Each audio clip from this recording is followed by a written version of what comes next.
आप सभी को डेल्टा ट्यूटोरियल में स्वागत है। आज की इस क्लास में आप लोग जानेंगे पोलस फॉर्म्स के बारे में। पोलस फॉर्म्स को जनरली जीमेंस के स्पेशलाइजेशंस ऑफ हेडिंग भी कहा जाता है, बट इसमें हम जब सॉल्व करते हैं क्वेश्चन तो ऐसा कुछ दिखता नहीं है। तो ऐसे क्यों कहा जाता है, इस चीज को भी आप समझोगे। मेरे साथ आप शुरू से एंड तक वीडियो को आप वॉच करोगे, इसके बाद ही जान पाओगे ये जीमेंस के लिए क्यों इतने प्रिफर्ड हेडिंग होते हैं और इससे क्वेश्चंस भी आते हैं इनके बेस पे।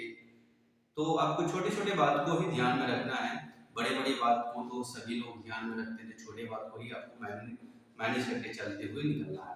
फिर आप जीमेंस के क्वेश्चंस को आप इजी तरीके से सॉल्व कर सकते हो। चलो मैं स्टार्ट करता हूँ।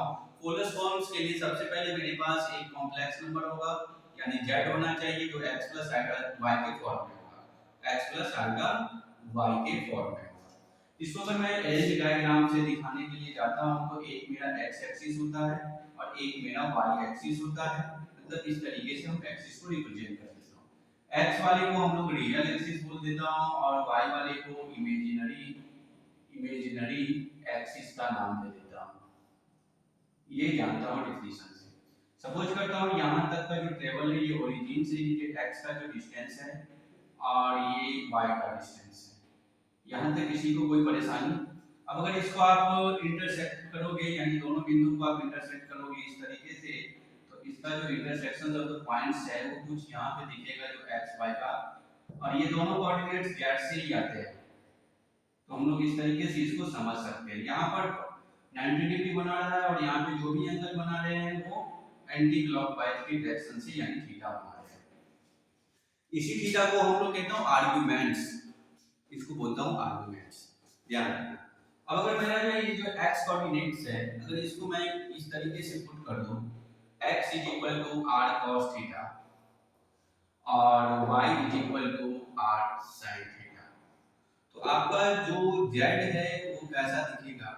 आपका जो z दिखेगा r cos थीटा प्लस आएगा r sin थीटा के फॉर्म में दिखेगा। तो यहाँ पे आप देख रहे हो दोनों जगह पे आपका r है, cos थीटा प्लस आएगा sin थीटा, ये आपका z है। अब थोड़ा यहीं पे आप थोड़ा सा कंफ्यूज करते हैं, व्हाट इज r? तो वेयर आपका जो r जो होगा, वेयर आपका जो r है, अगर इसको आप इक्वेशन फर्स्ट मान लेते हो, इक्वेशन सेकंड मान लेते हो, थोड़ा ध्यान से देखोगे इस दोनों इक्वेशन को अगर आप स्क्वायरिंग एंड बोथ साइड्स करते हो, दोनों इक्वेशंस को अगर आप स्क्वायरिंग एंड बोथ साइड्स करते हो, तो एलएचएस में इसका हो जाएगा x square y square is equal to r square cos square theta plus r square sin theta. तो अब इसके बाद थोड़ा सा देखो, अब यहाँ पे r स्क्वायर कॉमन से r square is equal to cos square theta plus sin square theta. तो इसकी वैल्यू मेरे लिए ट्रिग्नोमेट्रिक फॉर्म में कितने होते हैं? तो हमारे लिए ये ट्रिग्नोमेट्रिक फॉर्म में 1 इसका वैल्यू आता है, sin square theta plus cos square theta cos square theta plus 1। अगर इसको मल्टीप्लाई करके लिखते हो तो आपके पास क्या दिखता है? r square. चलो मेरे पास r की कुछ वैल्यू ऐसा दिखता है, रूट्स अंदर x square plus y square के फॉर्म। तो यहाँ पे आपका जो r है वो कुछ ऐसा है, root under x square plus y square. इसका मैंने ऑब्जर्वेशन यहाँ पे बता दिया।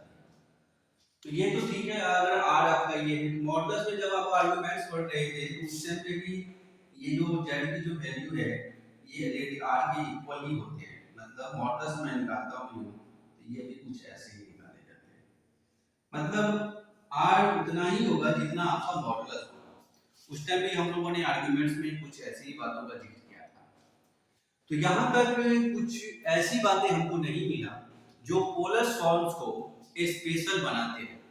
ये तो सिंपल से सर जी, क्या कहते हैं, जो x को आप x को हटा देंगे, cos थीटा और sin थीटा लगा देंगे x और y की जगह पे, बिल्कुल सही है।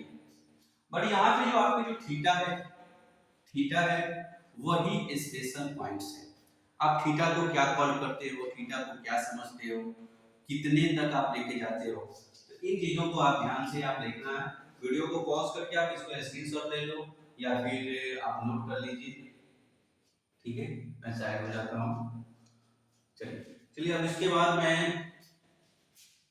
इसको हटा देता हूँ।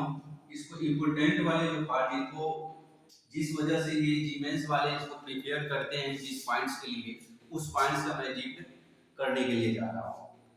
यहाँ पे जो थीटा आपका है, वेयर थीटा, थीटा जो होगा आपका, theta is only principal value, principal value होना चाहिए। थीटा कैसा वैल्यू होना चाहिए? प्रिंसिपल वैल्यू होना चाहिए। क्लियर है? इसके बाद और आप ध्यान रखोगे थीटा कैसे फाइंड करोगे। थीटा को जो फाइंड करना है, theta is arguments of complex. Theta का मतलब है theta is arguments of a complex number, complex number मतलब थीटा जो होगा आपका वो आर्ग्यूमेंट्स ऑफ कॉम्प्लेक्स नंबर होगा। आर्ग्यूमेंट्स का मतलब एंगल होता है, थीटा का मतलब भी एंगल ही होता है। और इसका एक है जो जनरल फॉर्म में, जनरल फॉर्म ये सबसे ज्यादा इंपॉर्टेंट है। यही फॉर्म्स ये जीमेंस के हेडिंग्स को, जीमेंस के हेडिंग्स को यानी जीमेंस वाले को ये सबसे ज्यादा इजी और डिफिकल्ट फॉर्म में बना के रखते हैं, सारे एग्जाम्स में पूछे जाते हैं। इतने ज्यादा मैंने स्टार लगा दिया क्या। तो किसी भी जेड का अगर आप, किसी भी जेड का अगर आप पोलर फॉर्म लिखते हो तो उसका जनरल फॉर्म पे लिखना जरूरी है। वो कैसे? तो थोड़ा सा cos 2n pi plus theta और अल्टा sine 2n pi plus theta. अब यहाँ पे जो आपका जो थीटा है, यहाँ आपका जो थीटा है वो ओनली क्या होना चाहिए? प्रिंसिपल वैल्यू होना चाहिए। साथ में